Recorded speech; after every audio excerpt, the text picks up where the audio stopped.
The most valuable currency in the ancient world was not gold, but a sharp black glass. This is the story of obsidian, a simple stone that sparked the first long-distance trade and forged the identities of mighty empires. By the end of this journey, you will see the entire ancient world as a single, connected system for the very first time.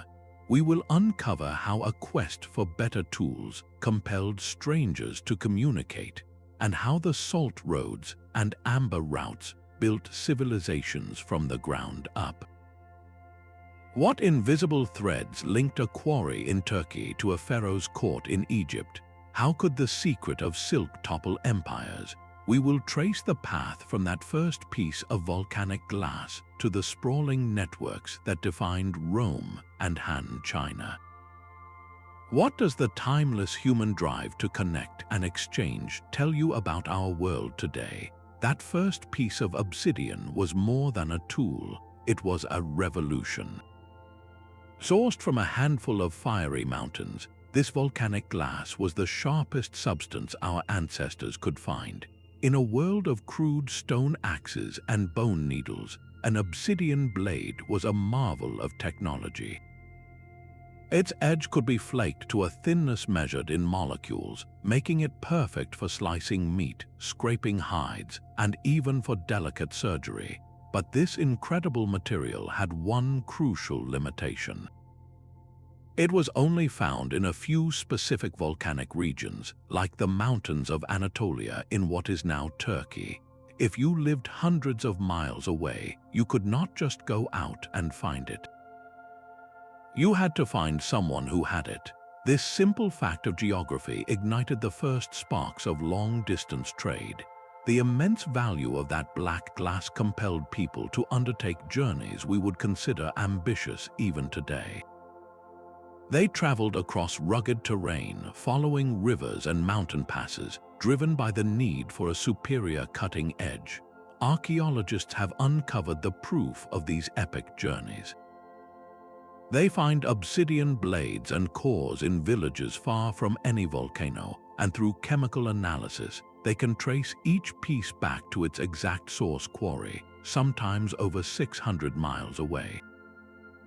This was not random wandering. It was deliberate, sustained travel that established the earliest known trade routes on Earth.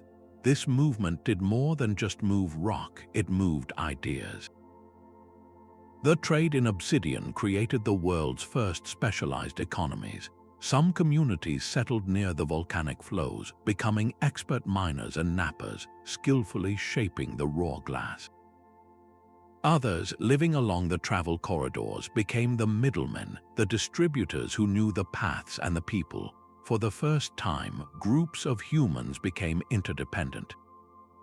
A village of hunters relied on a mountain tribe for their spearheads, and that mountain tribe relied on distant farmers for grain. This reliance forced the invention of communication beyond grunts and gestures. It required the development of trust, of proto-diplomatic relations. How do you ensure a fair exchange with someone who speaks a different language? You establish symbols of value, you create routines, you build a reputation. The quest for a simple, better tool did not just give us sharper knives. It catalyzed the entire complex framework of social and economic structures that would one day underpin empires. It was the first globalizing force, quietly weaving the world together, one piece of black glass at a time. This simple trade in stone opened the door to a world of new desires. Once the pathways were established, traders began carrying more than just obsidian. They brought goods that appealed not only to practical needs but to deeper human yearnings for beauty, status, and connection to the divine. From distant coastlines, shimmering seashells traveled hundreds of miles inland. In places far from the ocean, a simple cowrie shell was not just a trinket, it was a piece of a different world, worn as personal ornamentation that spoke of vast connections. Then there was lapis lazuli, a stone of the most profound celestial blue, mined from a single remote valley in the mountains of what is now Afghanistan. This vibrant mineral began an epic journey. It was traded across deserts and over rivers, passing through countless hands until it reached the powerful city-states of Mesopotamia and the palaces of the pharaohs in Egypt. There it was carved into sacred jewelry and inlaid into the golden death masks of kings. Lapis lazuli was not merely decorative, it was seen as a piece of the starry night sky, a physical fragment of the divine. Its possession and display became the ultimate symbol of royal and religious authority, a direct link between earthly power and the gods themselves. But the most universal commodity of all was salt. Essential for preserving food and sustaining life itself, salt was literally worth its weight in many places. The routes carved out by its trade, known as salt roads, became the arteries of civilization. They ensured a community's survival through harsh winters and enabled the growth of permanent settlements. A village located near a salt spring could become wealthy and powerful, not by conquest, but simply by controlling this vital resource. This diversification of trade fundamentally reshaped society.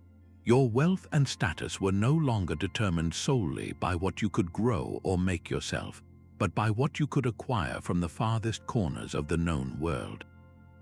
An Egyptian noble's prestige was measured by the lapis in his pectoral, a chieftain's power by the exotic shells adorning his tunic. Trade had moved far beyond simple subsistence. It had become a core component of cultural expression and social structure. The very identity of a people was now woven from threads gathered across immense distances. So how did these scattered trails of commerce solidify into the great roads that would one day carry armies and emperors? These ancient trade routes were the world's first information superhighways. They were not lines on a map, but living pathways etched into the earth by countless footsteps.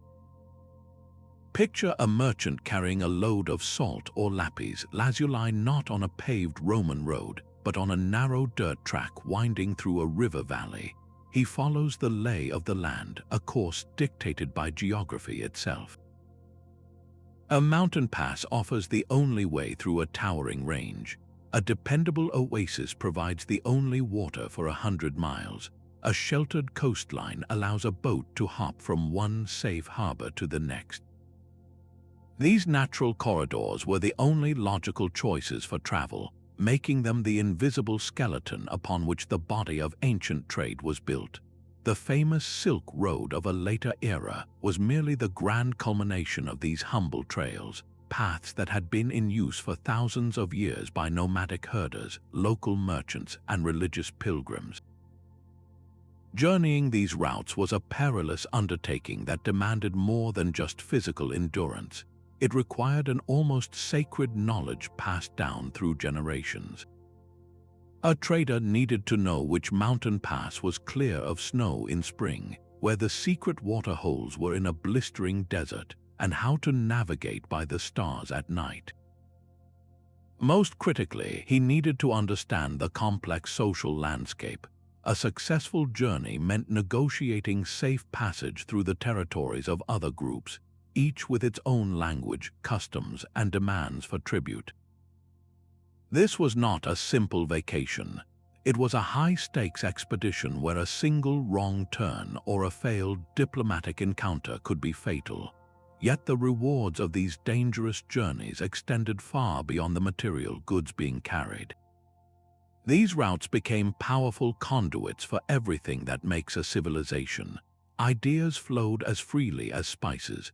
A new method for alloying bronze, discovered in one region, could travel along a trade route and revolutionize weaponry a continent away.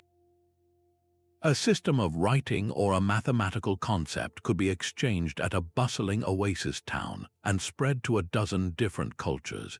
Even genetic material moved along these paths as people intermingled, married, and settled in new communities. creating a slow but steady biological exchange across vast distances. At the most challenging points of these journeys, key nodes naturally emerged. A reliable oasis in the middle of a desert was not just a place to drink. It was a bustling hub, a neutral ground where caravans from different worlds would converge. At a shallow river ford or a narrow mountain pass where all traffic was funneled into a single point, markets and towns would spring up. These were the internet routers of the ancient world, places where data, in the form of news, gossip, technology, and belief, was received, processed, and transmitted onward. It was at these crossroads that cultures truly collided and merged. The very geography of the route decided who you would meet. A culture in the highlands would interact with its mountain neighbors, while a coastal society would be influenced by seafaring traders. This geographical reality directly drew the cultural map of the ancient world, setting the stage for the first great trading cities to rise from the dust. At these critical crossroads, villages were reborn as the world's first cities. Places like Catalhoyuk in Anatolia and Mohenjo-Daro in the Indus Valley grew from simple settlements into bustling, cosmopolitan hubs where the logic of trade rewrote the very definition of community. Imagine the daily scene at Catalhoyuk, one of the earliest known urban centers. Its houses were built so close together that you entered through holes in the roof, climbing down ladders into single rooms that opened directly onto your neighbor's ceilings. This was a city of incredible density, not just of people but of ideas. In one courtyard, a local farmer might be bartering grain for obsidian blades mined from a distant volcano. In another, a trader from hundreds of miles away displays exotic seashells, his strange language mixing with the local tongue to create a pidgin of commerce. The city itself became a permanent marketplace, a melting pot where customs, technologies, and beliefs were constantly blended into a new, hybrid urban identity. To manage this constant influx of goods and people, these hubs had to invent entirely new systems. They developed specialized marketplaces with set areas for different commodities. They built large, centralized storage facilities to hold surplus grain, salt, and textiles, creating the first buffers against economic uncertainty. Most importantly, they created early forms of administration. Someone had to keep track of it all. This led to the development of clay tokens and, eventually, the first proto-writing, used not for poetry or history, but for simple accounting. Who owed what to whom, how much grain was in the communal granary? The complexity of trade demanded the invention of record-keeping. The immense wealth flowing through these hubs transformed their physical and social landscapes. The profits from controlling trade, from taxing the caravans and managing the exchanges, allowed these cities to fund what isolated villages never could. They erected monumental structures, not just palaces for chieftains, but temples, walls, and public works that served the entire community. This new wealth also supported a class of full-time specialists. Potters, weavers, metalworkers, and scribes no longer needed to farm. They could dedicate their lives to perfecting a single craft, driving innovation, and producing goods of ever higher quality for the trade networks. This specialization created a clear social stratification. Your place in society was no longer just about your family or your strength, but about your profession and your connection to the flow of commerce. A city's entire identity became tied to its role in the wider network. Was it a producer city known for its fine pottery or metalwork? Was it a transporter city growing wealthy by controlling a mountain pass or a river ford? Or was it a consumer city, a political capital that devoured luxury goods to display its power? This urban revolution, sparked by commerce, created a form of social organization and a collective identity far more complex than anything a solitary village could conceive. The city itself became the ultimate product of trade, a living testament to the power of connection. And as these hubs grew in wealth and ambition, their influence would soon attract the attention of the first great empires, who saw not just cities but centers of power waiting to be controlled. This economic reality was written in clay. In the bustling cities of Mesopotamia, the world's first accountants pressed styluses into wet tablets, creating the wedge-shaped marks we call cuneiform. Their subject was not poetry or epic tales but commerce, a record of so many jars of oil received, a contract for a shipment of grain, a tally of sheep owed to the temple.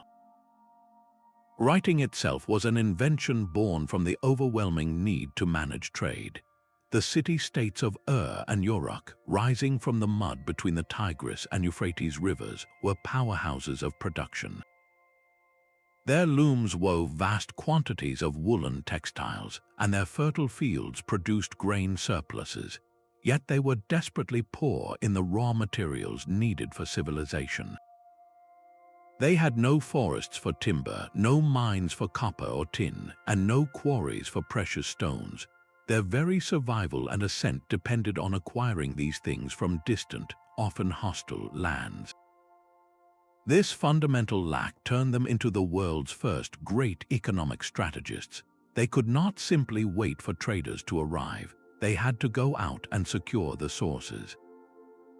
This led to a revolutionary concept, the establishment of permanent trade colonies far beyond their borders. Imagine a contingent of merchants and administrators from Uruk setting up a fortified trading post in a foreign highland rich in copper. They lived there for years, negotiating with local chieftains, organizing the mining and smelting, and ensuring a steady flow of metal back down the rivers to their home city. This was not a casual exchange, it was a formal, state-sponsored enterprise, an early form of corporate diplomacy. The wealth generated was staggering, but it created a new problem. How do you protect it? The trade routes themselves became the most valuable and vulnerable assets. A rival city-state controlling a critical stretch of the river could strangle your economy. A nomadic tribe raiding from the desert could plunder a salt caravan and cripple your food preservation. Consequently, military strategy evolved to serve commerce. Conquering a neighboring city was no longer just about capturing slaves or glory. It was about seizing a strategic port or a mountain pass. The army became the guardian of the supply chain. This endless cycle of production, trade, and defense forged a unique Mesopotamian identity. They saw themselves not as isolated farmers, but as the sophisticated, bureaucratic heart of the world. Their scribes, their laws, their standardized weights and measures all existed to facilitate and control the flow of goods. Their identity was literally built on imported timber, adorned with imported lapis lazuli, and empowered by imported metals. This Mesopotamian blueprint, where economic ambition directly fuels political and military expansion, would become the foundational model for every empire to come. While Mesopotamia's identity was forged through frantic external acquisition, Egypt's was sculpted by a river. The Nile was not just a water source, it was a liquid highway flowing through a sun-baked land, a predictable, enclosed world that gave rise to a uniquely self-contained civilization. Every year, the river's flood deposited rich black silt, renewing the farmlands with a reliability that felt like a divine contract. This natural rhythm dictated everything. The river itself became Egypt's primary trade route, a slow-moving conveyor belt running from the resource-rich south to the political power centers in the north. Vessels heavy with Nubian gold, elephant tusks, and granite for colossal statues drifted downstream with the current.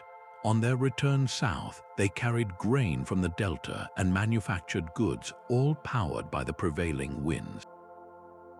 This internal efficiency eliminated the need for the complex defensive trade colonies of Mesopotamia. The entire country functioned as a single, integrated economic unit, and at its center was the pharaoh, the divine manager of this entire system. He was seen not just as a king, but as the guarantor of the Nile's bounty, the one who ensured the floods came and the trade flowed, directly linking his power to the prosperity of the land. Yet for all its self-sufficiency, Egypt still craved what its perfect river valley could not provide. The hot, arid air demanded the sweet smoke of incense for its temples, incense that only grew in the faraway land of Punt.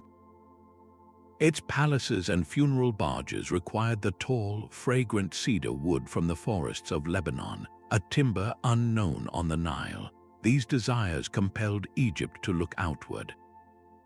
The state organized grand seafaring expeditions down the Red Sea to the mysterious land of Punt, missions so monumental they were recorded on temple walls as great military victories. They established overland routes through the Sinai to maintain a controlled trickle of these exotic materials. But here is the crucial difference. Where Mesopotamia absorbed foreign influences openly, Egypt carefully filtered them. Every foreign good, every idea that entered the Nile Valley was put through a process of Egyptianization. A foreign god might be adopted, but only as a new aspect of an existing Egyptian deity.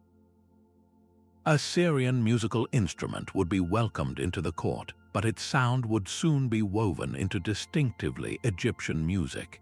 This was not simply trade, it was a form of cultural digestion. The acquisition of Lebanese cedar and Puntite incense was not merely for luxury. It was state ideology in physical form. Cedar wood built the divine bark that carried the sun god Ra across the sky in temple rituals. Incense smoke carried prayers directly to the gods, and its use was a royal monopoly. By controlling the trade in these sacred materials, the pharaoh cemented his role as the sole intermediary between the people and the gods. Commerce was directly fused with the cult of divine kingship. Egypt's enduring identity, one of superiority and eternal permanence, was built by mastering its internal network while strategically engaging with the outside world, always on its own terms. This stands in stark contrast to the empires that would follow, empires whose very souls were shaped not by a single river, but by the chaotic, open roads of the world. Far to the east, a different kind of civilization emerged along the Indus River, one that defies our expectations of ancient power. The Harappan people built sprawling, meticulously planned cities like Mohenjo-Daro and Harappa, yet archaeologists have found no grand palaces, no towering statues of kings, and surprisingly few weapons. Their identity was not carved in conquest but measured in commerce. Across a territory larger than ancient Egypt or Mesopotamia, they used a uniform system of stone weights. A merchant in a distant coastal town used the same standard cubic weights as a trader in the northernmost city. This was not an empire held together by force, but a vast, integrated economic zone bound by mutual interest and a shared language of trade. Their prosperity was built on exports renowned for their quality and artistry. Harappan craftsmen produced delicate carnelian beads in a vibrant red, etched with white patterns that were coveted from the Persian Gulf to Mesopotamia.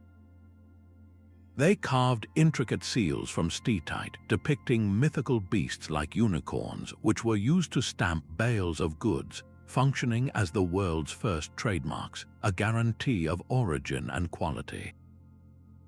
Most significantly, they were the first civilization to spin and weave cotton into lightweight, breathable textiles, a revolutionary fabric that became their most sought-after commodity. Their economic identity was not that of a warrior state, but of a manufacturing and trading hub, respected for its reliability and skill. This commercial ethos was etched into the very streets of their cities. Instead of a central citadel for a ruler, Mohenjo-Daro was dominated by a massive, elevated granary, a storehouse for the collective wealth of agricultural surplus. The city layout was a rational grid of streets, with houses featuring advanced bathrooms and drains that connected to a sophisticated, city-wide sewage system. This was a social order that invested its collective ingenuity not in monuments to a single man's glory, but in infrastructure that benefited the entire community. Civic life and hygiene were prioritized, suggesting a society where merchants and artisans held significant influence, and where the flow of water and goods was more sacred than the edicts of a warlord.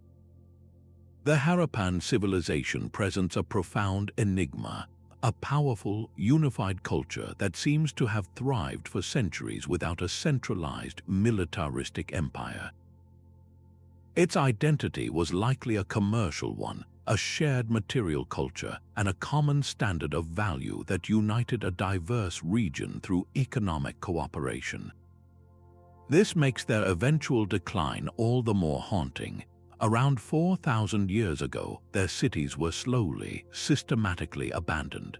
The precise reasons are a mystery, but theories point to a shifting river course that disrupted their agricultural base and severed their trade routes. Without the economic glue that held their world together, their unified identity simply dissolved. People drifted away, their standardized weights were buried, their writing was forgotten. The collapse of their trade network did not just cause an economic depression, it erased a civilization. This fragility forces a chilling question: how did other cultures, whose identities were also tied to commerce, protect themselves from such a fate? The distinction between a merchant ship and a pirate vessel was often just a matter of opportunity in the sun-drenched Aegean. Here, the sea was not a barrier but a highway, and the first to master it were the Minoans of Crete. Their power was not built on vast armies or fortified walls, but on the gentle curve of a pottery jar and the deep purple dye extracted from sea snails.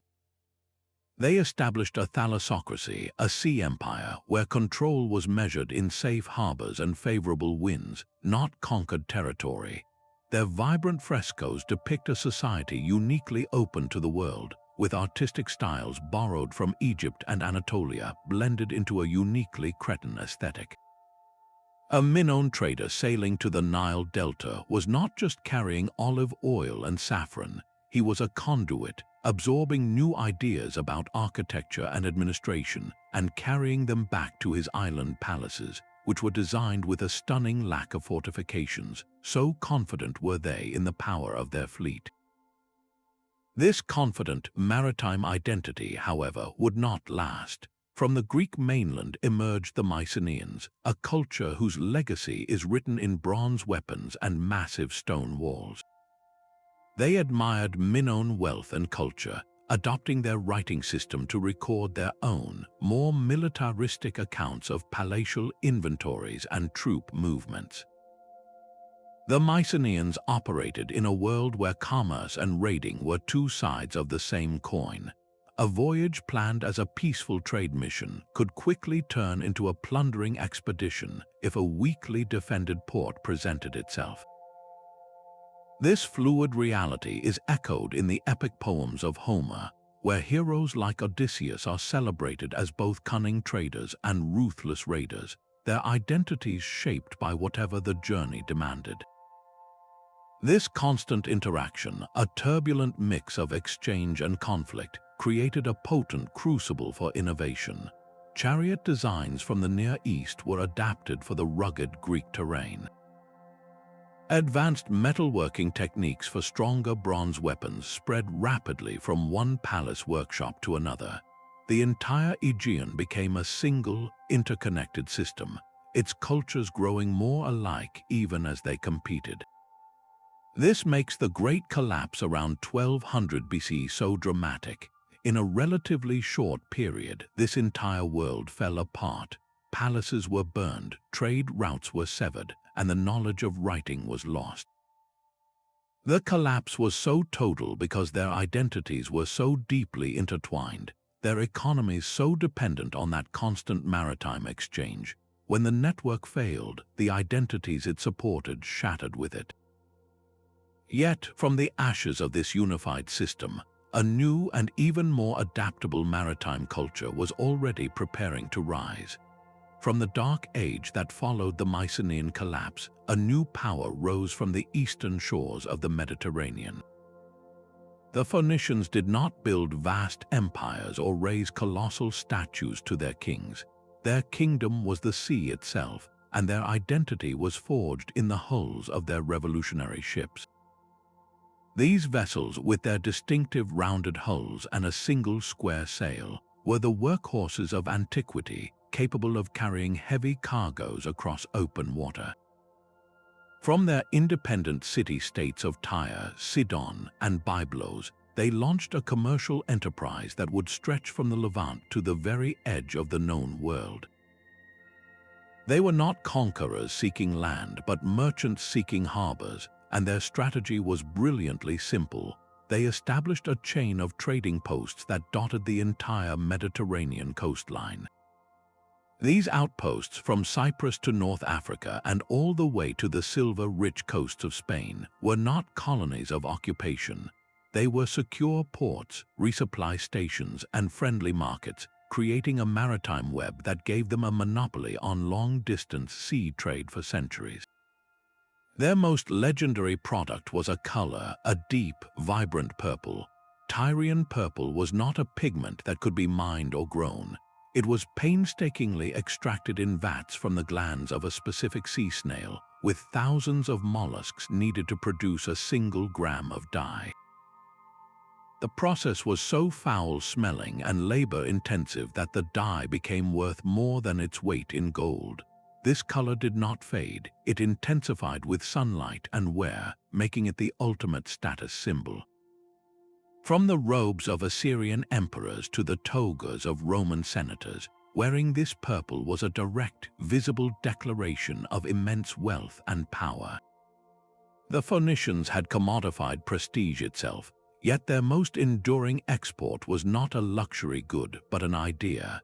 The Phoenicians were practical businessmen, and they needed a simple, efficient way to keep records, far simpler than the hundreds of complex signs required for cuneiform or hieroglyphs.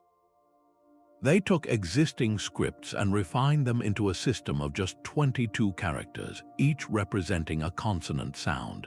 This was the first true alphabet. It was a revolutionary piece of technology, a tool of communication that was portable, easy to learn, and did not require a lifetime of scribble training. As their ships sailed from port to port, they brought this alphabet with them. The Greeks encountered it and adapted it, adding vowels to create their own script, which in turn would form the basis of the Latin alphabet you are reading now. The Phoenicians, perhaps without even fully realizing it, had traded the very building blocks of modern thought. Their entire identity was built on this principle of pragmatic adaptation. They did not force their culture on others, they blended with local populations, absorbing gods and customs, all in the service of smoother commercial relations. They became the essential lubricant in the gears of the ancient world, the middlemen who moved goods and ideas between the monolithic empires of Egypt and Mesopotamia and the raw, emerging societies of Greece and Italy. They proved that a culture could wield immense, lasting influence without a large army or a single emperor, simply by mastering the art of connection. This very success, however, would soon attract a new kind of power, one that understood that to control the world, you first had to pave its roads. The true architects of the Silk Road were not emperors but horsemen. Across the immense, wind-swept grasslands of the Eurasian steppe, a world without borders unfolded. Here, nomadic pastoralists like the Scythians moved with the seasons, their lives defined by the rhythm of their herds. This very mobility made them the perfect intermediaries between the great, static empires of China, Persia, and the Greek world. While a Chinese official was bound to his province and a Roman merchant to his sea lane, a Scythian could ride for thousands of miles, carrying more than just goods. He carried the very atmosphere of distant cultures. A piece of Greek goldwork could find its way into a chieftain's tomb north of the Black Sea, while a Chinese silk robe might be bartered for fine horses on the edge of the Taklamakan Desert. These nomads were the original long-distance couriers, weaving a fragile but resilient web of contact across the roof of the world. Their mastery of the horse was not just for war, it was the engine of this entire system. The saddle and the stirrup, innovations born from this lifestyle, were as revolutionary for transport as the shipping container would be millennia later. This network created a startling cultural unity across staggering distances. Archaeologists digging from the plains of Hungary to the foothills of Mongolia uncover a common artistic language. It is called the animal style, a vibrant art of coiled predators, entangled stags, and eagles locked in combat. This was not an art of cities and temples, but of personal adornment, etched into gold belt buckles, carved into wooden saddles, and tattooed onto skin. A noble buried in a mound in Ukraine would be adorned with motifs nearly identical to those found on a chieftain's gear in the Altai Mountains. This shared visual vocabulary points to a cohesive nomadic identity, one that transcended individual tribes and languages, forged entirely through constant interaction and exchange along the trade routes. The steppe itself functioned as a kind of cultural highway, where ideas about status, spirituality, and beauty traveled as swiftly as the horses themselves. This vast, interconnected world existed long before any emperor in Rome or Chang'an decided to formalize trade. The later, more famous Silk Road did not invent trans-Eurasian contact. It simply paved over these ancient nomadic trails, bureaucratizing a flow that had been happening for centuries. The relationship between the steppe and the zone, the nomadic horseman and the settled farmer, became one of the most defining dynamics in history. It was a relationship of both symbiosis and conflict. The empires needed the nomads' horses, their furs, and their access to distant markets. The nomads craved the empire's grain, textiles, and luxury wares. This interdependence created a fragile balance, a dance of trade and tribute that could, in an instant, explode into raids and invasion. The Great Wall of China was, in essence, a monumental response to this very relationship, a desperate attempt to control the very exchange that had once built the region's identity. The story of the steppe reminds us that the most profound connections are often woven by those who leave no cities behind, only the enduring patterns of a shared world. A successful trader's most valuable asset was not his cargo, but his knowledge of human nature. He moved through a world of countless tongues and traditions, a solitary figure whose survival hinged on his ability to read a chieftain's mood, interpret a priest's gesture, and honor a foreign king's peculiar customs. A single misstep could mean confiscation of his goods, enslavement, or death. This constant navigation of cultural minefields transformed him from a mere merchant into a de facto diplomat. His personal reputation for fairness and reliability became his letter of credit, a currency more universal than silver or gold. He learned to broker deals not just between buyers and sellers, but between entire worlds, becoming one of history's first true internationalists. His identity was necessarily a hybrid one. A Phoenician from Tyre might feel more kinship with a fellow merchant from Babylon whom he met at a desert caravanserai than with a farmer from his own hometown. They shared a common language of weights, measures, and risks, a professional bond that transcended the tribal loyalties of the settled world. This gave rise to a transnational community, a network of individuals connected by trade routes rather than bloodlines, who understood that prosperity flowed along the channels of cooperation. The legendary tales of Sinbad the Sailor, while fictional, perfectly capture this archetype. Sinbad is not a conqueror, but a traveler whose wealth is won through wit, resilience, and an openness to the fantastic. Each voyage brings him to a new, strange land where he must learn its rules to survive, embodying the trader's spirit of adventurous discovery. These men and women were living, breathing conduits for intangible goods. A ship carrying black pepper from the Malabar coast to a Roman port also carried the latest Indian astronomical theories. A caravan traveling the Incense route from Arabia transmitted new musical scales and tales of desert gods.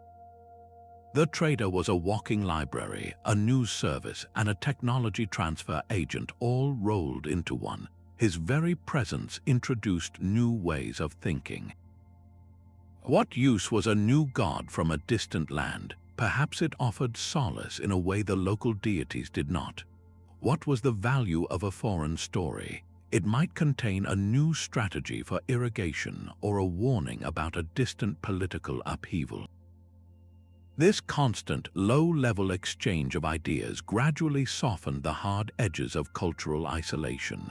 The world you forged on these long journeys was fundamentally different from that of a farmer tied to his land. Where a villager might see a stranger as a threat, the trader saw a potential partner.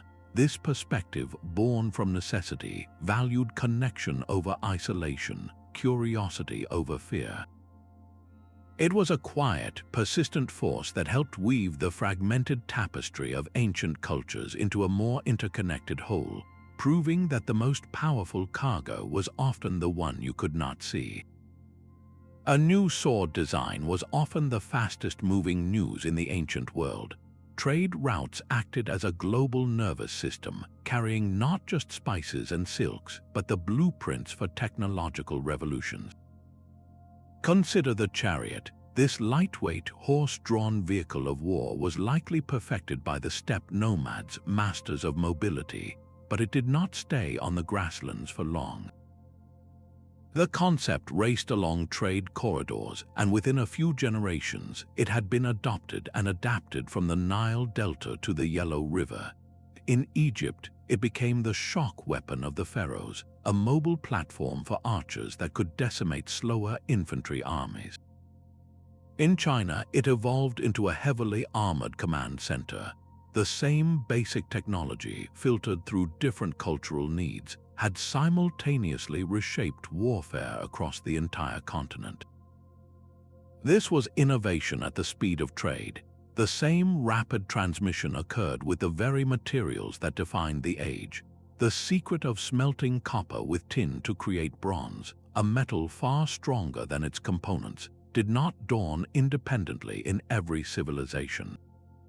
It was a discovery that traveled, passed from one mining community to the next along established exchange networks. A single master smith in Anatolia could develop a better formula for alloy, and within a century, that knowledge would be at work in furnaces 1,000 miles away. This shared technological pool meant that the military and economic balance of power was always shifting. A kingdom that gained temporary superiority through a new bronze recipe would soon find its neighbors had acquired the same knowledge, forcing a constant, competitive cycle of improvement. This cycle reached a fever pitch with the advent of ironworking. The transition from bronze to iron was not merely a change of material, it was a geopolitical earthquake. Iron ore was far more common than the tin required for bronze, breaking the monopolies of a few powerful states and democratizing metal production. The knowledge of how to forge this stubborn metal spread relentlessly along those same trade routes, empowering new peoples and dismantling old hierarchies. Perhaps no single invention unlocked new geographic possibilities like the domestication of the camel. This was the key that turned impassable deserts into highways. With their unique ability to endure long stretches without water, camels became the super freighters of the arid world. Their domestication did not just improve existing trade, it created entirely new ones. The trans-Saharan routes exploded into existence, connecting the empires of West Africa to the Mediterranean for the first time. Gold, salt, and ivory now flowed across a sea of sand, creating legendary cities like Timbuktu. In the Arabian Peninsula, camel caravans made the long-distance incense trade a viable enterprise, ferrying frankincense and myrrh from the southern coast to the markets of the north. The camel did not just carry goods, it carried entire economies on its hump. This technological exchange was matched by a silent, biological revolution happening in the fields. Traders and migrants carried seeds and saplings across continents, permanently altering the world's diet.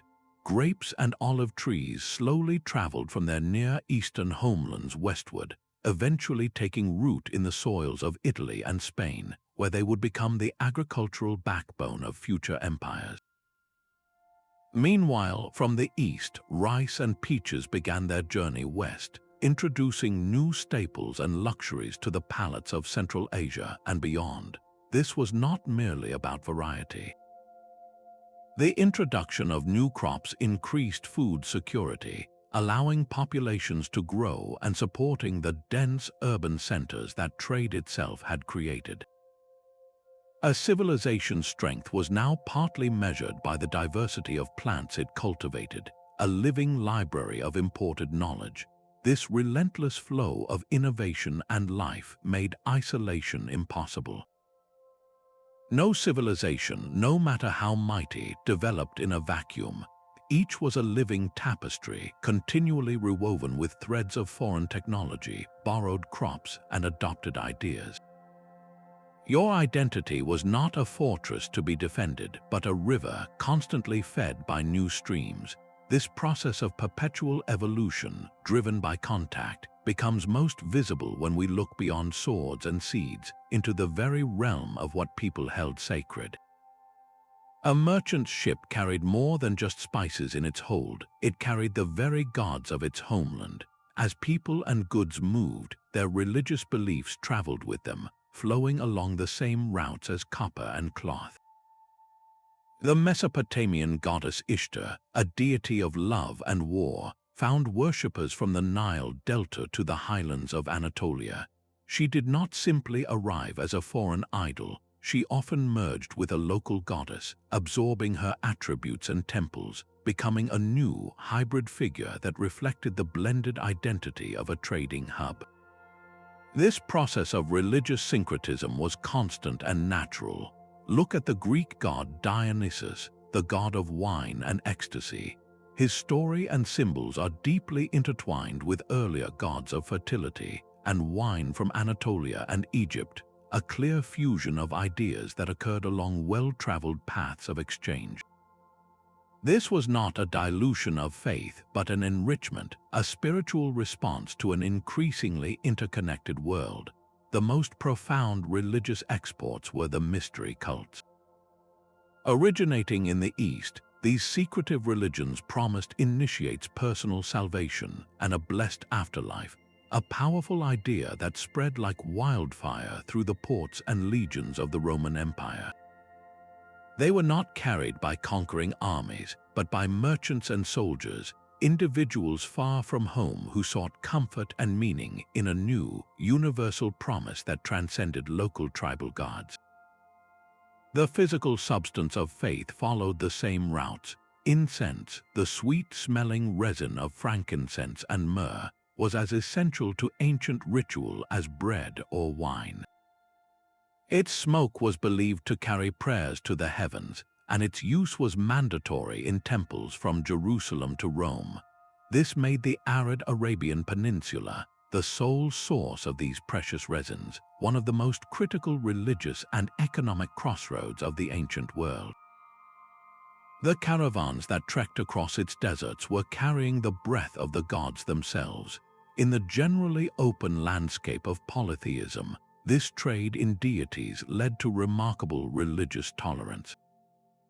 Adopting a new god was not seen as a betrayal of the old ones, but rather like adding a new, specialized tool to your spiritual toolkit.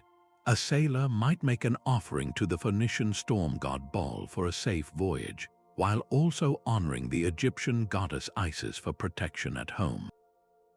A person's religious identity could become as layered and hybrid as their material culture, a personal pantheon assembled from influences gathered across vast distances. This vibrant, competitive marketplace of faith, where ideas of salvation and divinity were constantly exchanged and refined, quietly prepared the fertile ground for a revolutionary shift.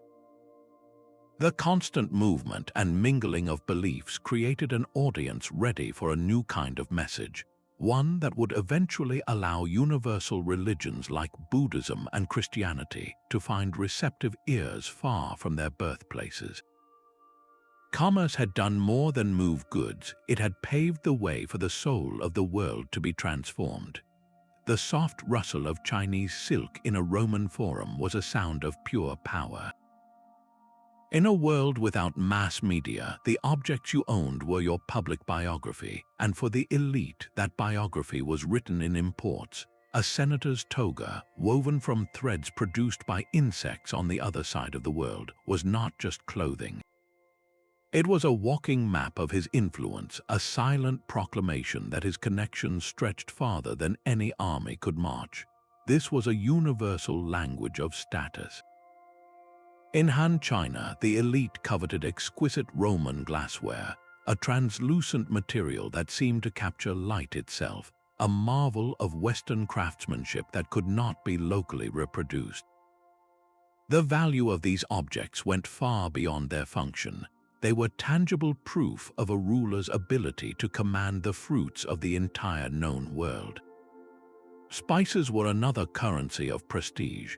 Pepper from the Malabar coast of India, cinnamon from the East Indies, these did more than preserve meat and flavor banquets. They transformed a meal into a geopolitical statement. When a Roman patrician seasoned his food with a pinch of black pepper, he was consuming a tiny piece of a journey that spanned deserts and oceans. He was demonstrating that his household could afford to burn wealth on a fleeting sensory experience, a luxury utterly inaccessible to the farmer eating a simple porridge. This created a powerful social paradox. To strengthen their local authority, kings and nobles wrapped themselves in the most foreign goods available.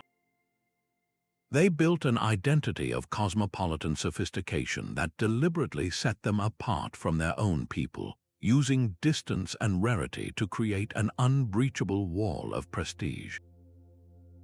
This insatiable hunger from the top of society was the engine that drove trade networks to their absolute limits. A king's demand for ivory or incense did not just fill a merchant's purse, it funded the next expedition into the unknown. It pushed sailors to venture beyond familiar coastlines and compelled caravan leaders to risk new desert crossings, all in the hope of finding the next great luxury that could satisfy the powerful. This link between luxury and identity reveals a profound truth. Ancient economic expansion was fueled as much by social ambition as by practical need. But this glittering system of status had a hidden cost, one that would eventually threaten the very empires it helped to enrich. That shimmering silk robe came with a hidden price, one paid in blood and steel. The immense wealth flowing along trade routes was a beacon for conflict, transforming peaceful exchanges into prizes worth fighting over. Competition for control of a single lucrative path could ignite wars that echoed through the ages.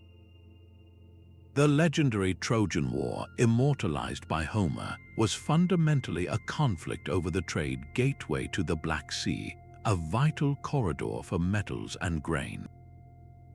Centuries later, the historical empires of Assyria and Babylonia waged relentless campaigns against one another, not just for glory, but to seize the critical trade arteries along the Tigris and Euphrates rivers.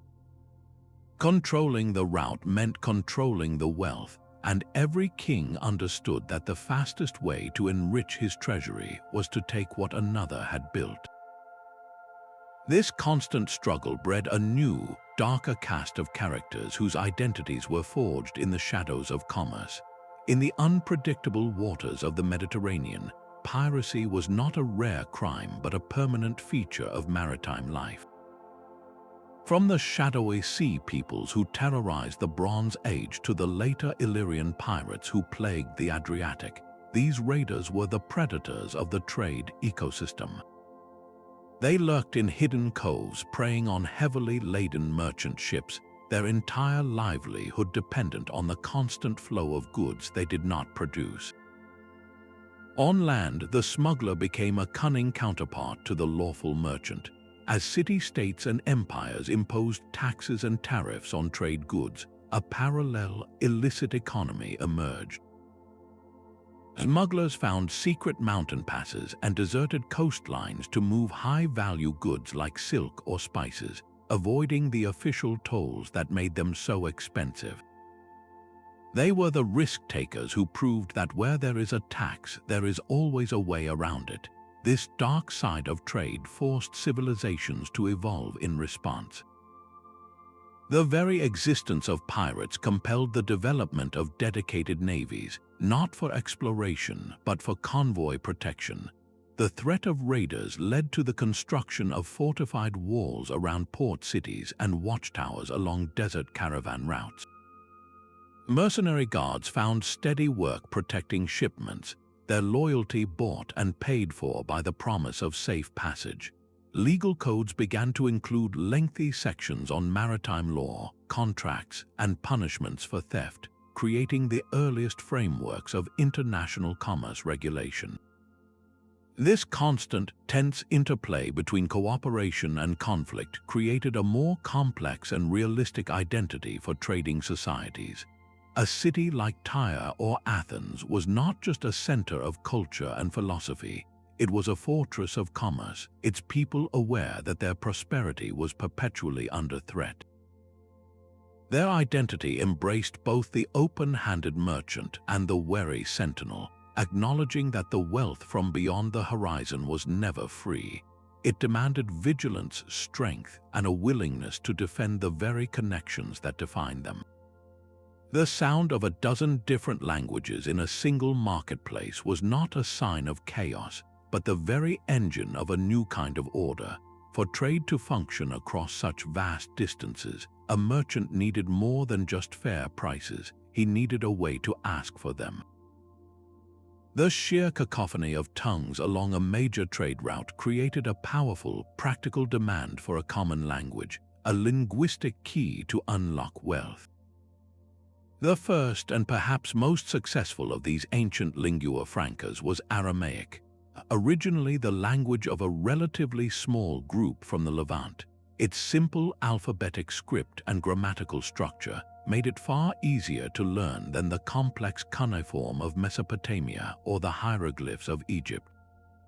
The Persian Empire, in its immense practical wisdom, did not try to force its own Old Persian on everyone.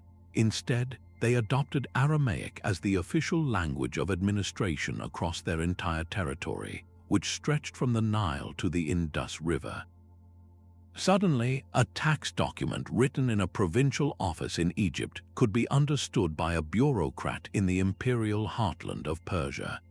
A caravan leader from Babylon could negotiate with a local official in the satrapy of Bactria using the same set of words. Aramaic became the invisible administrative glue that held a world empire together, and its utility ensured it survived long after the Persian Empire itself had fallen. Centuries later, a similar story unfolded with the spread of Koine Greek. Following the whirlwind conquests of Alexander the Great, this common form of Greek, simpler than the classical Athenian dialect, became the new language of power and commerce from the shores of Sicily to the borders of India. In the bustling, multicultural city of Alexandria in Egypt, a Greek philosopher could debate with an Egyptian priest, while in the markets of Seleucia on the Tigris, a Babylonian merchant could close a deal with a Roman trader. They all did so in Koine Greek. This shared tongue did more than facilitate the sale of goods. It enabled the exchange of the most profound human discoveries. Greek became the language of scholarship, of geometry, astronomy, and medicine, allowing knowledge from Egypt and Mesopotamia to be translated, synthesized, and built upon. The entire intellectual framework of the Hellenistic world was constructed in this common language. For any individual with ambition, learning the Lingua Franca was not optional. A craftsman in a Phoenician city, a sailor from Arabia, or a local chieftain in Asia Minor, if they wanted to engage with the wider economic system, they had to become at least bilingual. Their very identity became layered, speaking one language at home with family and another in the marketplace with partners. This created a class of people who were culturally flexible, their minds accustomed to switching between worlds. The most lasting impact of these trade languages was that the cultural unities they forged often proved more durable than the political empires that first sponsored them. Long after the Persian administration was a distant memory, Aramaic remained the everyday language of the Near East, even spoken by Jesus of Nazareth centuries later. And long after Rome had conquered the Hellenistic kingdoms, Greek remained the language of high culture and commerce in the Eastern Mediterranean. The pathways of trade, it turned out, could etch deeper grooves into human civilization than the decrees of emperors, weaving a common thread of understanding through a tapestry of countless cultures. A sun-warmed piece of amber, glowing like captured honey, held more than just the memory of an ancient forest. It was a passport to the Mediterranean world. Far to the north, along the misty shores of the Baltic Sea, local tribes gathered this fossilized resin, a substance they believed held magical properties and the power of the sun. They could not have known that their harvest would carve one of Europe's most enduring highways, a route of pure desire that stretched over 1,000 miles to the palaces of Rome. The amber route was not built by emperors or engineers, but by the relentless pull of a luxury good. From the Baltic coast, the precious nuggets traveled south, following the great rivers like the Vistula and the Elbe, passing through the dense Hercynian forest and across the Alpine passes until they reached the glittering markets of the Adriatic Sea. This was a journey undertaken not by a single merchant, but by a chain of intermediaries, a relay race of value where the amber changed hands countless times, moving from one tribal territory to the next. Each hand-off required negotiation. Each passage demanded a toll, weaving the disparate peoples of barbarian Europe into a single, cooperative economic web. For the Celtic chieftains who initially controlled the northern stretches of the route, this trade was a transformative windfall. In exchange for baskets of raw amber, they received goods that reshaped their society. Fine Roman glassware, once a distant rumor, now sat in their hill forts catching the firelight. Bronze vessels from Italian workshops and amphorae filled with strong wine became the new symbols of elite status. A chieftain's power was no longer measured solely by his warriors, but by his ability to provide his followers with these exotic luxuries. He could host lavish feasts, serving wine from Roman ceramics, and distribute bronze ornaments as rewards, cementing his authority through a carefully managed economy of imported prestige. This flow of southern goods did more than just enrich a few leaders, it altered the very fabric of northern life. Local artisans began to imitate Roman designs, blending classical motifs with their own powerful artistic traditions. The consumption of wine, once unknown, introduced new social rituals centered around the drinking feast, creating fresh avenues for political alliance and rivalry. The amber route fundamentally changed the perspective of these northern tribes. They were no longer isolated communities, but active participants in a system that stretched to the heart of a global empire. They learned to negotiate with Roman merchants, to understand the value of their own resources in a wider context, and to see themselves as part of a much larger world. This economic integration was a quiet preparation for a far more dramatic future. The wealth and political consolidation fostered by the amber trade equipped these so-called barbarian peoples with the resources, the organization, and the ambition that would, in just a few centuries, enable them to challenge Rome itself. The route did not just move golden resin south, it carried a new northern identity back home, an identity forged in the fires of commerce and ready to reshape the destiny of a continent. The scent of frankincense was the smell of sanctity in the ancient world. In the blistering deserts of southern Arabia, a few scraggly trees produced a resin so precious it built kingdoms from the sand. Frankincense and myrrh could only be cultivated in this one harsh region, a geographic accident that gave the local peoples an unbreakable monopoly on a global necessity. Every temple from the Nile to the Tiber required clouds of this sweet smoke for its rituals, and every wealthy household used it as medicine and perfume. This single commodity transformed a landscape of nomadic tribes into the masters of the incense trail, a caravan route of almost mythical wealth. The Nabateans, with their breathtaking capital of Petra, were the ultimate beneficiaries. They were not the producers but the brilliant middlemen. Their genius lay in controlling the flow. They built a network of way stations and fortified cities along the 1,000-mile journey from the groves of southern Arabia to the ports of the Mediterranean. In the heart of a waterless desert, they became hydrological wizards, carving intricate systems of channels and cisterns into the rock to capture every drop of rare rainfall. This mastery of the environment allowed them to tax and protect the endless stream of camel caravans, amassing a fortune while never planting a single frankincense tree themselves. Their identity was carved in stone, quite literally. The magnificent tombs and temples of Petra are a perfect reflection of their hybrid culture. A classical Roman facade might be chiseled above a doorway, but the overall spirit of the monument is utterly Arabian. They absorbed artistic influences from every trader who passed through, from Greek merchants to Egyptian artisans, blending them into a unique Nabatean aesthetic that proclaimed their central role in the world.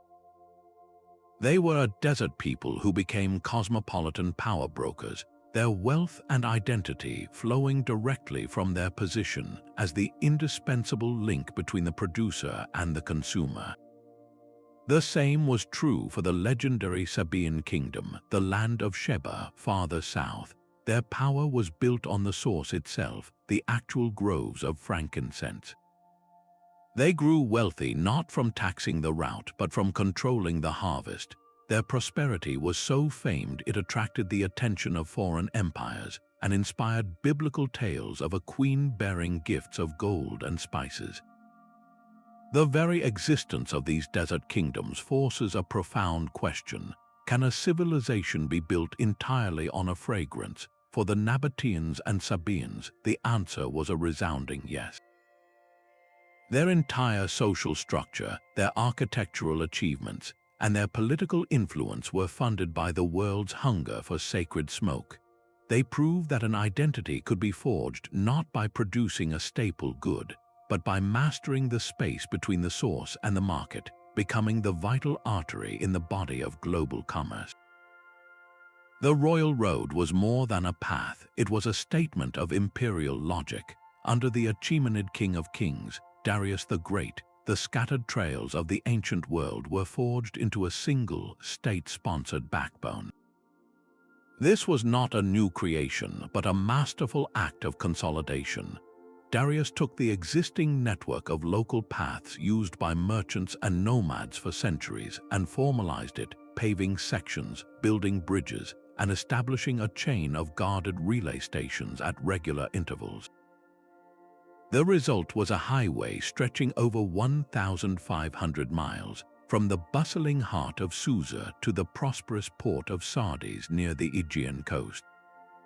A royal messenger furnished with fresh horses and supplies at every station could cover this immense distance in just 7 days, a speed that was nothing short of miraculous for the ancient world. This infrastructure transformed the movement of information, troops, and goods from a perilous gamble into a predictable, secure enterprise. The empire itself became the guarantor of safe passage, and in doing so, it became indispensable. Persia's genius lay in its approach to the incredible diversity of the peoples it ruled. Instead of crushing local cultures, the empire celebrated them under a single, overarching authority. Provincial governors, known as satraps, managed their territories, but they did so within a framework of imperial law and economic integration. A merchant could travel from the banks of the Indus to the shores of the Nile carrying a single official travel document, confident that the king's peace protected his journey. This created a unified economic zone of unprecedented scale, where tariffs were standardized and trade flourished as never before. The flow was not just one way. Persian artistic motifs appeared in Anatolian jewelry. Lydian coinage standards influenced economies to the east.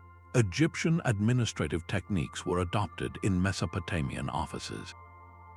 A shared material culture emerged, not by erasing difference, but by allowing every region to contribute to a common pool of styles and practices.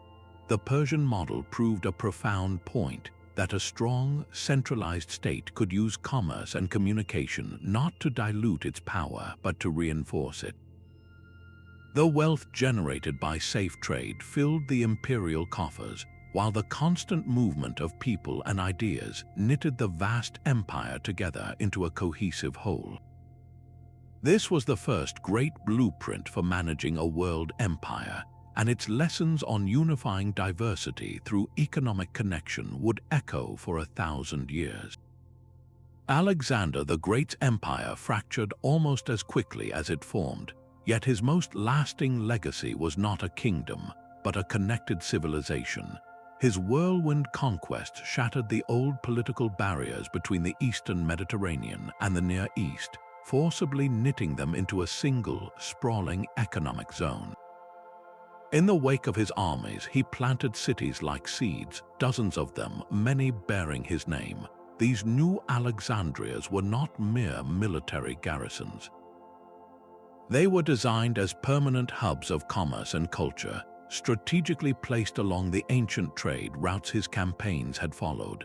Populated by Greek veterans and local inhabitants alike, these cities became the new, powerful nodes in a revitalized global network. From Alexandria in Egypt, which quickly grew into the Mediterranean's greatest port, to distant outposts in Central Asia, these urban centers buzzed with a new hybrid energy. They were living experiments in integration, where a Greek administrative structure might govern an Egyptian or Babylonian population. The old, separate worlds of the pharaohs and the Persian kings were gone, replaced by a single, interconnected Hellenistic world. This fusion created an unprecedented cultural explosion. Greek sculptors began carving statues of Buddha, giving the enlightened one the muscular physique of Apollo. Indian mathematicians in the court of the Seleucid kings absorbed Greek geometrical theories, while Greek philosophers discovered the depth of Indian thought. The Greek language became the universal tongue of commerce and elite culture, a linguistic glue that held this vast world together. A merchant in the markets of Alexandria could read a contract written in the same Greek as an official in Bactria, a frontier kingdom in modern Afghanistan. This shared language did more than ease trade. It allowed for the mass translation and transmission of knowledge. The entire intellectual treasury of the Babylonian stargazers and Egyptian physicians was opened up, translated into Greek and combined with the philosophical traditions of Athens. For the first time, there was a single common conversation happening from the Nile to the Indus. This connectivity spurred one of the most dramatic leaps in ancient exploration: direct sea trade with India. Previously, goods from the east had passed through countless middlemen, each taking a profit along the overland routes. Now, using the monsoon winds discovered by Greek pilots, ships could sail directly from the Red Sea to the Indian coast and back in a single year. The middlemen were cut out, and the flow of spices, gems, and silks into the Mediterranean became a torrent. The identity of an individual in this new world became wonderfully complex. You could be a Greek-speaking Egyptian citizen of a polis, worshipping a fused god like Serapis, a blend of Osiris and Zeus, while reading the latest philosophical treatise from Athens in the Great Library of Alexandria. Your sense of self was no longer tied to a single ethnic tradition, but was a conscious blend, a personal synthesis of the world's offerings. Alexander's political empire shattered upon his death, but the deeply interconnected world it forged did not. It proved a revolutionary idea that while the unity imposed by a sword is temporary, the bonds woven by commerce, culture, and shared knowledge can reshape the human landscape for centuries. This vast, open network, however, would soon meet its perfect counterpart, a civilization whose identity was the very opposite of cosmopolitan fusion. Rome perfected the art of imperial connection. It took the Persian blueprint for roads and the Hellenistic world of commerce and scaled them into a single, unified machine. The foundation of this entire system was the Pax Romana, the Roman peace. This was not merely an absence of war, it was an active, enforced state of security. Roman legions patrolled the frontiers, and the navy systematically cleared the Mediterranean of pirates.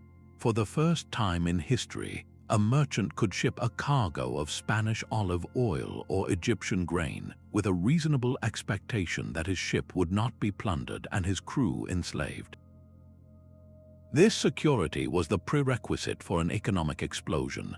On land, the famous Roman roads were masterpieces of engineering, built with deep foundations and cambered surfaces to drain water.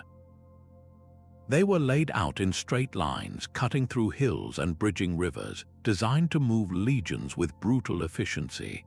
But these same roads also carried an endless stream of merchants, their carts laden with goods from every corner of the empire. At sea, Rome constructed massive artificial ports at Ostia and Portus, with towering lighthouses guiding ships safely to shore. The entire Mediterranean coastline was dotted with improved harbors, creating a seamless maritime network. This physical infrastructure was matched by a financial revolution, the denarius. This silver coin, stamped with the emperor's profile, became the first truly global currency. A trader in Londinium could use the same denarii to pay for British wool as a merchant in Antioch used to buy Syrian silk. This eliminated the complex haggling over exchange rates and the need to carry scales, simplifying trade to an unprecedented degree. Rome's own colossal consumption drove the system. The city of Rome, with a population nearing 1 million, was a black hole for resources. It devoured thousands of tons of Egyptian grain annually, shipped in massive freighters. It thirsted for wine from Gaul and olive oil from Spain, which were transported in vast, standardized clay jars called amphorae that now litter the Mediterranean seafloor like archaeological confetti.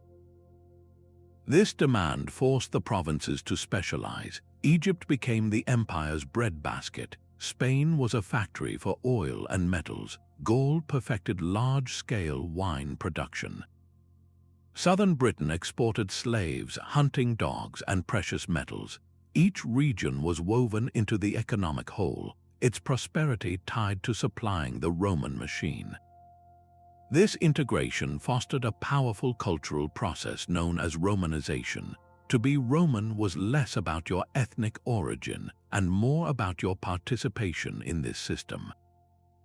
A local chieftain in Gaul might build a villa in the Roman style, wear a toga, and drink Italian wine, using his wealth from trade to buy into the Roman identity. His sons might learn Latin and administer local government. The army, recruited from across the empire, was a great melting pot where a soldier from North Africa would be paid in denarii, spend them in a market in Germany, and retire with Roman citizenship. Trade was the bloodstream of this vast body, and its steady, secure flow carried more than goods, it carried a way of life. It defined what it meant to be part of the empire, offering tangible rewards for those who joined the system. Yet this very success created a deep dependency, a vulnerability that would one day shake the entire ancient world to its core.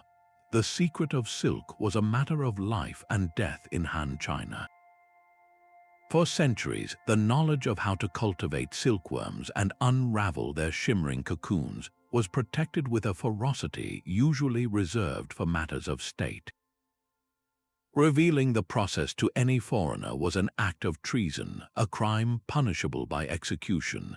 This was not merely a craft, it was a state-controlled monopoly of unimaginable value, the cornerstone of an entire economic and diplomatic system.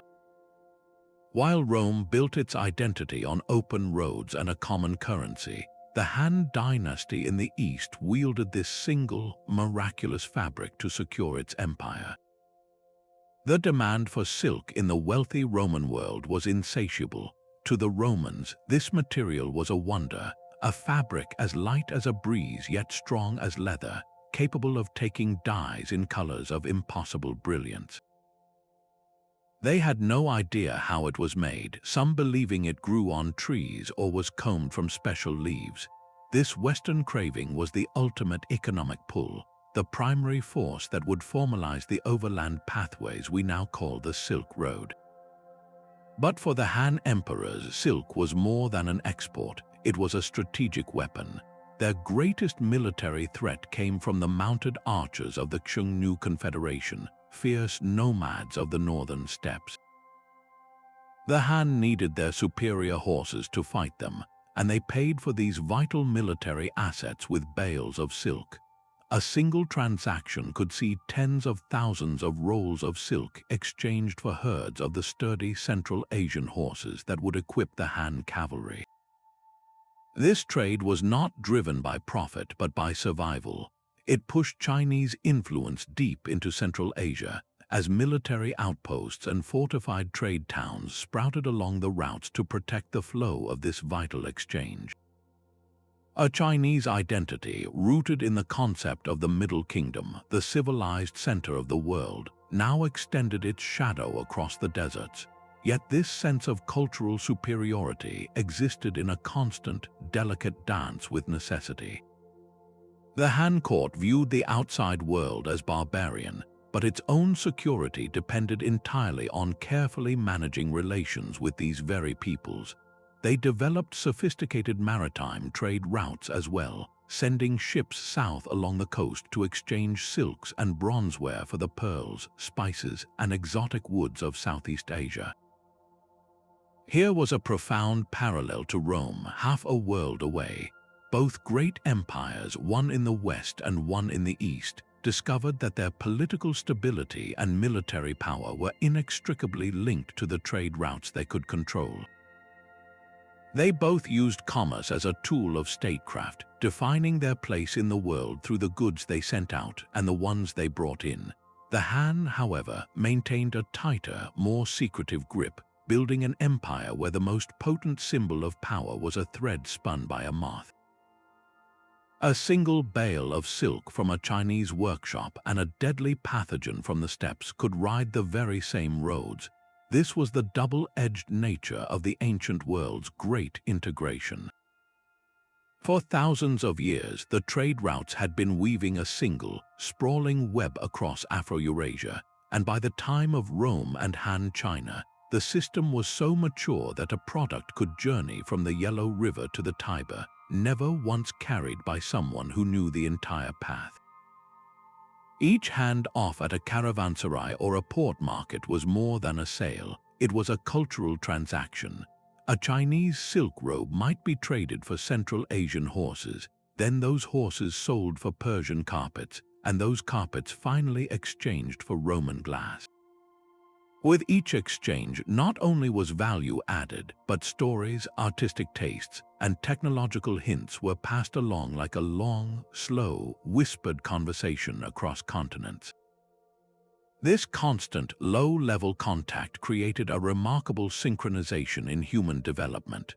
The stirrup, a simple loop of leather that gave a mounted warrior stability, likely emerged among the nomadic peoples of the steppe. But the idea did not stay there. It traveled west and east along the trade routes, and within a few centuries, it was revolutionizing cavalry from Persia to China, changing the very nature of warfare in societies that had never even seen its inventors. The same happened with the astrolabe, a sophisticated device for navigation. Perfected in the Hellenistic world, its principles spread, allowing sailors and travelers everywhere to better chart their course. It was as if the entire ancient world was a single, vast brainstorming session, where a breakthrough in one region quickly became a shared human inheritance. But the network carried invisible threats as well. The same caravans that brought precious silks and spices also brought microbial stowaways. The Antonine Plague, which swept through the Roman Empire in the 2nd century, was a terrifying example. Historians believe it was likely smallpox or measles, diseases that traveled from the east along the trade routes, carried by merchants and soldiers. The Roman world, now so deeply connected, had no immunity. The results were catastrophic, killing millions, crippling the army, and destabilizing the economy. A pathogen had used the empire's greatest strength, its interconnectedness, as a highway for its own destruction. This new reality meant that no civilization, no matter how mighty, was an island. The identity of the ancient world had shifted from a collection of distinct cultures to a single, interdependent system. A political collapse in Mesopotamia could disrupt the tin supply, stalling bronze production in Anatolia. A crisis in the Egyptian grain supply could cause bread riots in Rome. The fall of one empire was never just a local event anymore. It sent shockwaves through the entire network, creating power vacuums, severing economic links, and forcing every other connected society to adapt or falter. The world was now a single, breathing entity, and a tremor in one limb was felt in the heart. A ghost of ancient commerce still whispers from the dust. These sprawling trade networks, so vital to forging empires, have left behind a tangible trail for archaeologists to follow, transforming our theories into physical proof. We can now hold the very objects that traveled these routes and trace their epic journeys with scientific precision. The story begins with sourcing, a chemical analysis that acts like a passport stamp for ancient artifacts. By studying the unique chemical fingerprint of an obsidian blade found in a village far from any volcano, scientists can match it to the exact lava flow in Anatolia where it was mined, mapping a prehistoric merchant's 600-mile trek. This technique reveals a web of movement long before the first written word. Scattered hordes of Roman silver coins discovered in the soil of southern India tell a more recent but equally dramatic tale. These denarii, bearing the profiles of emperors, were not carried there by legions, for Rome never conquered the subcontinent. They arrived in the purses of merchants, payment for peppercorns and precious gems, and were eventually buried, perhaps for safekeeping, becoming a silent testament to a thriving maritime trade that linked the Mediterranean to the Indian Ocean.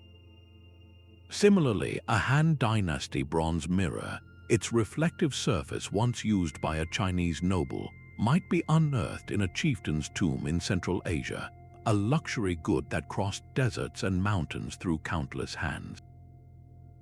The very infrastructure of trade survives in stunning ruins. Across the deserts of Iran and Syria, the skeletal remains of caravanserais rise from the sand. These were not just inns but fortified way stations that provided sanctuary for entire caravans. Within their walls, merchants could find water for their camels, food for their crews, and secure storage for their goods.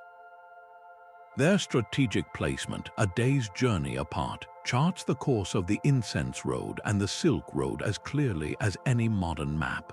They are the fossilized bones of the trade routes themselves. Perhaps the most captivating evidence lies beneath the sea. The Uluburun shipwreck, resting off the coast of Turkey since the late Bronze Age, is a stunning time capsule. Its hull contained a truly cosmopolitan cargo, a collection of goods from a dozen different cultures. There was copper from Cyprus, tin from Central Asia, ebony from Nubia, amber from the Baltic, and exquisite jewelry from Canaan and Mesopotamia. This single vessel was a microcosm of the entire interconnected Eastern Mediterranean world, a floating warehouse that connected empires. This physical evidence, from a tiny obsidian flake to a sunken ship, proves these networks were not just theoretical. They were the vital, pulsating circulatory system of the ancient world, and their legacy is written not only in our history books but in the very soil and sea, reminding us that our globalized world has roots reaching back to that first piece of volcanic glass. A single shard of obsidian carried the blueprint for our modern world. From that first piece of volcanic glass to the sprawling empires of Rome and Han China, we have traced a remarkable journey. Trade routes were the true circulatory system of the ancient world, a living network that pulsed with far more than just goods. They carried the very ideas, technologies, and beliefs that forged entire civilizations, pumping the lifeblood of innovation and identity across continents. These networks were the ultimate teachers, compelling diverse peoples to communicate, to cooperate, and to compete, shaping human identities that were both fiercely local and surprisingly cosmopolitan. The story of Obsidian to Empire is, in its deepest essence, our own story. It is a testament to a fundamental human drive, an innate need to connect, to exchange, and to grow through interaction with others. This long history reveals a powerful and enduring truth that isolation inevitably leads to stagnation, while connection, however risky, is the fertile ground for innovation and complex identity. As you look at our world today, consider the invisible trade routes that now shape our modern lives. The digital pathways carrying data and ideas, the global supply chains delivering products to your door. These are the new circulatory systems forging our contemporary identities. The ancient quest that began with a sharp black stone continues in every click, every shipment, every cultural exchange. If this journey through the deep roots of globalization has sparked your curiosity, we would love to hear your thoughts in the comments below. And for more explorations into the profound mysteries of our shared past, be sure to subscribe.